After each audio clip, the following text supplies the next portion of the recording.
আরেকজন পাশে দাঁড়াস, হ্যাঁ? আমরা বুড়া মানুষ আর কয়দিনই বা থাকবো বল। কিরে, তোর চোখে কি হলো? কিছু পড়লো নাকি? না, কিছু হয় নাই। মানে খালা, তুমি আর ফুম্মা এতদিন ছিলা, আমরা তো একটু ভয়েই থাকতাম, বুঝছো?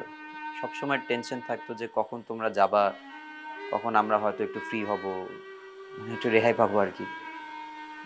এখন যখন তুমিও চলে যাচ্ছ, ফুম্মাও চলে যাওয়ার ডিসিশন নিচ্ছে,